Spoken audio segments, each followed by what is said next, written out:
KSRTC എല്ലാ കാലത്തും ജനശ്രദ്ധ ആകർഷിക്കുന്ന ഒരു സ്ഥാപനമാണ്.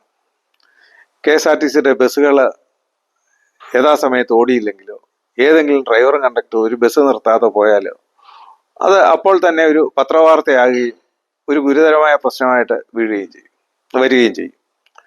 പ്രത്യേകിച്ചും പഴയ കാലഘട്ടങ്ങളിൽ ബോണസ് കൊടുക്കാനോ മറ്റെന്തെങ്കിലും ഒരു ദിവസം താമസിച്ചാൽ പോലും വളരെയധികം പ്രക്ഷോഭങ്ങൾ ഉണ്ടാകുന്ന ഒരു കാലഘട്ടങ്ങൾ ഉണ്ടായിരുന്നു. എന്നാൽ നാരായണക്കുറുപ്പ് സാറ് മന്ത്രിയായിരുന്ന പീരീഡില് ആ കാലയളവില് അങ്ങനെ എന്തെങ്കിലും പ്രശ്നങ്ങൾ ഉണ്ടായതായിട്ട് ഞാൻ ഓർക്കുന്നില്ല. അദ്ദേഹത്തെ പറ്റി ഓർക്കുമ്പോൾ എനിക്ക് തോന്നുന്നത് തികച്ച സൗമ്യനായ ഒരു മനുഷ്യൻ എന്നാണ് ആദ്യമായിട്ട് ഓർമ്മ വരുന്നത്. രണ്ടാമത് ആയിട്ട് ഓർമ്മ വരുന്നത് അദ്ദേഹത്തിന്റെ കഷണ്ടിയാണ്. അതും നമ്മൾ ഓർമ്മിക്കുന്നുണ്ട്, വളരെ വ്യക്തമായിട്ട് തന്നെ ഓർക്കുന്നുണ്ട്. KSRTCയിൽ വലിയ പ്രശ്നങ്ങളില്ലാതെ നടന്നുപോയ ഒരു കാലഘട്ടമായിരുന്നു അത് എന്ന് ഞാൻ വളരെ വ്യക്തമായിട്ട് തന്നെ ഓർക്കുന്നുണ്ട്.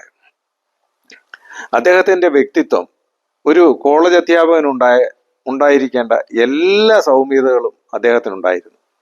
അദ്ദേഹത്തിന്റെ മുമ്പിൽ പോയിട്ട് ആർക്കും തൻ്റെ അനുഭവം അല്ലെങ്കിൽ പരാതിയോ എന്തെങ്കിലും ഉണ്ടെങ്കിൽ അദ്ദേഹത്തോട് പറയാമായിരുന്നു. അദ്ദേഹം വളരെയധികം ജനസമ്മതി പ്രത്യേകിച്ചും ആ വാഴൂർ ഏരിയയിൽ നേടിയിരുന്ന ഒരാളാണ്. അതുതന്നെ ആയിരിക്കണം ശക്തമായ എതിർപ്പിനിടയിലും അദ്ദേഹത്തിന് തുടർച്ചയായി ആ മണ്ഡലത്തിൽ നിന്നും മത്സരിച്ച് കേരളത്തിന്റെ നിയമസഭയിൽ എത്തുവാൻ സാധിച്ചത്. അദ്ദേഹത്തിന്റെ ആ ദീപ്തമായ ഓർമ്മയ്ക്ക് മുമ്പിൽ സ്മരണാഞ്ജലി അർപ്പിക്കുന്നു.